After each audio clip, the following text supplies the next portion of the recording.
आगे जाके सारे लेसन्स किसने क्या किया, गलती की, क्या करना चाहिए था, पहले के कुछ सजा देनी है या ऑडिट करने हैं, या आगे के लिए सबसे बड़ी चीज है, आगे के लिए बहुत सारे जो स्टेटमेंट्स निकालने होंगे ताकि ये दिन हम फिर से कभी ना देखें। कभी लाइफ में मैंने 25 साल में ऐसे दिन नहीं देखे हैं जहां इतना कुछ करना पड़ रहा है और इतनी हालत खराब है। अलकराम भाई, एक डॉक्टर की भी यही अपील है कि हम एक दूसरे पर तमाम घटनाओं का ठीकरा फोड़ने की बजाय मौजूदा स्थिति से लड़ने के लिए तैयार हो। नहीं प्रीति, देखिए, विपक्ष अब नहीं बोलेगा तो कब बोलेगा, समझ, और विपक्ष नहीं बोलेगा तो कौन बोलेगा। और सोनिया गांधी जी निवेदन कर चुकी है प्रधानमंत्री जी से, सर्वदलीय बैठक बुला लीजिए। क्यों बच रहे नहीं मालूम है, बुला लीजिए। सोनिया गांधी जी जाएंगी, राहुल गांधी जी जाएंगे, बिल्कुल जो भी उम्मीद करेंगे देश के प्रधानमंत्री से, बात करिए भाजपा के नेता से नहीं, देश के प्रधानमंत्री जो कहेंगे कि उन्हें ये मदद चाहिए, कांग्रेस खड़ी रहेगी, मैं बता रही हूँ। पर वो सर्वदलीय बैठक प्रधानमंत्री जी को बुलानी है, जो नहीं बुला रहे। सोनिया गांधी जी नहीं बुला सकती है कांग्रेस मुख्यालय में सर्वदलीय बैठक। ये इनिशिएटिव, ये पहल देश के प्रधानमंत्री को कर लेनी चाहिए, राजनीति से ऊपर उठकर, लेकिन वो नहीं कर रहे हैं। इसलिए कांग्रेस ऐसा भी नहीं है कि उस मीटिंग के इंतजार में कुछ कर नहीं रही, हाथ पे हाथ धरकर बैठ रही है। प्रियंका गांधी जी ने छत्तीसगढ़ की सरकार को कहकर लखनऊ में ऑक्सीजन पहुंचाई, दिल्ली के गंगाराम में हॉस्पिटल पर में ऑक्सीजन पहुंचाई, जहां जहां से हमारी जो मदद हो पा रही है। भारतीय युवा कांग्रेस श्री निवासन बाई, राहुल गांधी जी के नेतृत्व में सब 24 घंटे हम लगे हैं। हम सुबह उठते 8 बजे और रात को 12-2 बजे तक व्हाट्सएप के ऊपर किसको कहा क्या मदद चाहिए अपने कंट्रोल रूम में पहुंचाते हैं और मदद पहुंचा रहे हैं। प्रधानमंत्री कुछ कहना चाह रहे हैं, और उन दोनों के रिमार्क्स पर फिर मैं गौरव भाटिया आपके पास आऊंगी, क्योंकि अल्टीमेटली जो जिम्मेदारी का जो सबसे बड़ा जो बोझ है, या यूं कहें कि आपको जो जिम्मेदारी निभानी है, वो आप ही हैं जो की पॉइंट पर इस वक्त की स्थितियों को काबू करने के लिए। असीम वकार जी, आपका कमेंट। बिल्कुल, देखिए, बहुत दुख के साथ ये कहना पड़ रहा है, ये जो वक्त आया है हमारे मुल्क पर, ये धर्म पूछकर हमला नहीं कर रहा है कोरोना। अभी गौरव भाटिया जी ने कहा आप क्या कर रहे हैं। ऑल इंडिया मजलिस इत्तेहादुल मुस्लिमीन ने तेलंगाना में ऑक्सीजन बैंक और कोरोना का एक कंट्रोल रूम बनाया, नंबर इशू किया है। जिसको भी रेमडेसिविर चाहिए, ऑक्सीजन चाहिए, फोन करे, जाकर ले आए। आम तौर पर पब्लिक के लोग, एनजीओ मदद कर रहे हैं, लेकिन अभी तक के सरकार की तरफ से रेमडेसिविर फ्री नहीं हुई है। मैं भारत सरकार से गुजारिश करता हूं कि प्रधानमंत्री जी, स्वास्थ्य मंत्री जी, कम से कम जो लोग हैं उनसे सीख लीजिए। 2-4-6 महीने के लिए कमाई बंद कर दीजिए, पूरे मेडिकल सिस्टम को फ्री कर दीजिए। सारे हॉस्पिटल्स में जो लोग जाके भर्ती हो रहे हैं, 5 लाख, 8 लाख और 7 लाख बिल नहीं दे पा रहे हैं। सर गौरव जी, आपसे गुजारिश कर रहा हूं, मुसलमानों गाली बाद में बक लीजिएगा, रजाकारों गाली बाद में बक लीजिएगा, बाबर को बाद में गाली बक लीजिएगा। अभी हिंदुस्तान के लोगों को मेडिकल स्वास्थ्य सेवा फ्री कराइए। सारे मेडिकल जो जितने भी हॉस्पिटल प्राइवेट हैं, उन सब में भारत सरकार को चाहिए कि सारे मरीजों का इलाज फ्री कर दे। मैं उत्तर देना चाहता हूं। ठीक है, जवाब दीजिए गौरव भाटिया।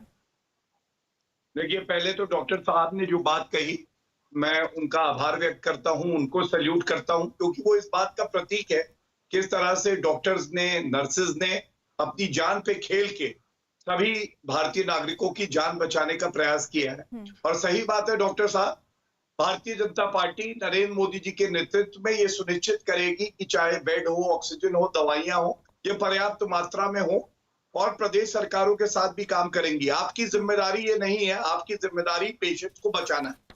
लेकिन दुख कब होता है प्रीति जी, आप देखिए, इस डिबेट में मुसलमान हिंदू की बात भी नहीं हुई, लेकिन एक ऐसे प्रवक्ता आते हैं जिनको राजनीतिक जिद ही कहना पड़ेगा, ये मुसलमान बीच में ले आते हैं। इंसान इंसान होता है।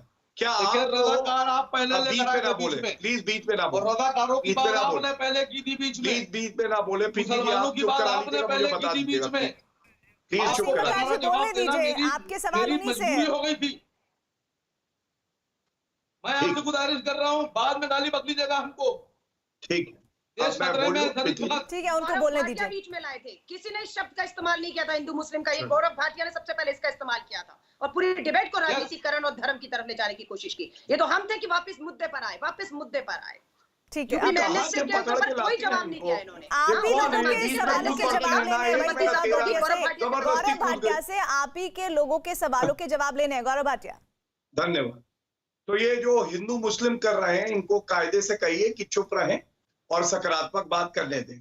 तीसरी बात, आपने सही कहा प्रीति जी, हमारी जिम्मेदारी है दिल्ली हो, महाराष्ट्र हो, छत्तीसगढ़ हो, जहां की प्रदेश सरकारें भी विफल हो गई हैं, वहां भी वहां का नागरिक मोदी जी की तरफ देखता है और हम हर प्रयास करेंगे संभव जो होगा कि हम लोग नागरिकों की जान बचाएं। सर्वदलीय बैठक की बात करी, प्रीति जी आप ये बताइए, जब मुख्यमंत्रियों के साथ प्रधानमंत्री जी बैठक करते हैं तो उसमें क्या कांग्रेस के मुख्यमंत्रियों को नहीं बुलाया जाता? और महाराष्ट्र के लिए सर्वदलीय बैठक आप कह रहे हैं, महाराष्ट्र के मुख्यमंत्रियों के साथ अगर बैठक करके और बाकी जो कांग्रेस शासित राज्य हैं कुछ सुझाव दे देते तो ज्यादा अच्छा होता।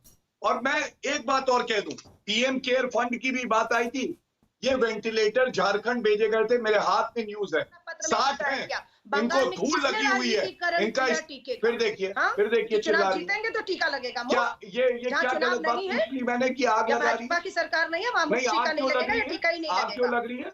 आग क्यों लग रही है आपको? आप 80 करोड़ लोगों को आप कहते हैं मुफ्त राशन दे रहे हैं, उन्हें हम अगर मुफ्त टीका देने की बात करते हैं, राजनीति कर रहे हैं, हम बौखला रहे हैं। कांग्रेस अपनी बात नहीं करती है, 11 लाख करोड़ का बजट है, 5% मोदी जी की तरह पूंजीपति मित्रों की चिंता नहीं करती। कांग्रेस देश के गरीबों की चिंता कर रही है, देश के 80 करोड़ गरीबों की चिंता कर रही है। उन्हें वैक्सीन लगे, समय पर लगे और मुफ्त लगे।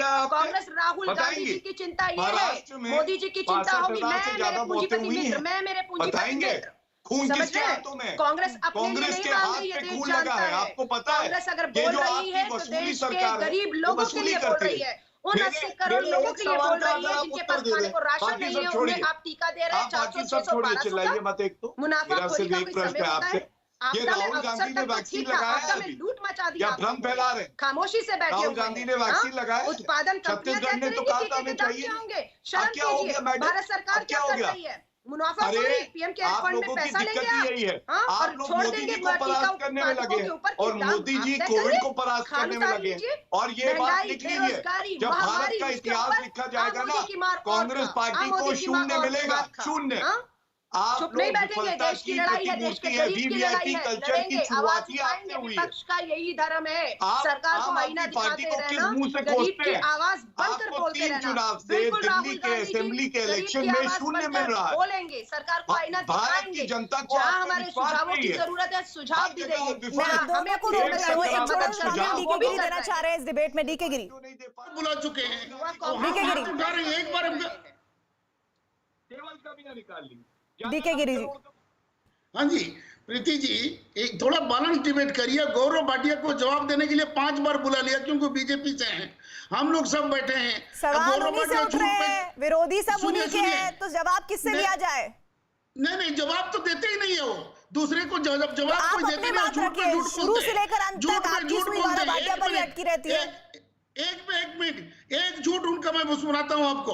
उन्होंने कहा वैक्सीन की कमी नहीं है, वैक्सीन की कमी नहीं है। ये कितना बड़ा झूठ है। ये गौरव भाटिया से दोबारा पूछिए, कुछ भी बोले थे आके, क्योंकि बीजेपी के स्पोक्समैन, आप सुन लीजिएगा। मैं आखिरी जवाब मैं डॉक्टर मेहता से देना चाहती हूँ, डीके गिरी साहब, मैं आखिरी जवाब मैं पॉजिटिव नोट के साथ इस डिबेट को खत्म करना चाहती हूँ। मेहता साहब, इस पूरी डिबेट को सुनने के बाद और अपनी आंखों से वो मंजर देखने के बाद जो आपने पूरे करियर में, हमने अपनी पूरी जिंदगी में कभी सोचा भी नहीं था, वो हम देख रहे हैं, ऐसे में अब आगे क्या आपको नजर आ रहा है? देखो हम लोग हमारी नजर थोड़ी अलग से है, बिकॉज हमें एक ही चीज पे कंसंट्रेट करना है। एक जैसे अर्जुन एक टारगेट पे देखते हैं, तोते की आंखें देखते हैं, वैसे हमें सिर्फ जाने बचानी इस समय।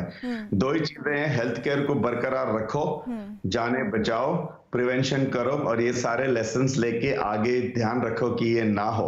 इस समय हमारे पास सारा एनर्जी इसी तरफ लगा हुआ है। इस समय हमारे इमरजेंसी रूम में 20 पेशेंट आ रहे हैं, हम लोग टर्न बाय टर्न जा रहे हैं उधर, और हमें यही कॉन्सेंट्रेट करना है कि पूरा एम्फोसिस, पूरा हमारा जोश इसी पे रखे इस समय। 1, 2, 3 हफ्ते बाद जब ये सब शांत हो जाएगी तो ये सारे जो है ऑडिट्स, लेसन्स वगैरह किए जाएंगे, किंतु अभी तो ये पूरी कोशिश देखने के बाद जो आपने पूरे करियर में हम मेहता साहब, आपकी इस बात के लिए बहुत बहुत शुक्रिया, जो आपने एक बहुत बड़ा संदेश दिया कि हमें हेल्थ सेक्टर को इस वक्त मजबूत करना है, ज्यादा से ज्यादा जिंदगियों को बचाना है, और साथ ही आपने कहा कि हमें प्रिकॉशंस लेनी है। प्रिकॉशंस में सबसे पहले आपको मास्क, जिसके लिए कहा जा रहा है कि अब आप डबल मास्क लगाइए, और दूसरा वैक्सीन जरूर लगवाइए। और इसी नोट के साथ आप सभी पैनलिस्ट का हमारे साथ जुड़ने के लिए शुक्रिया। एक ब्रेक ले रहे हैं, लगातार बने रहिए न्यूज़ 18 इंडिया के साथ।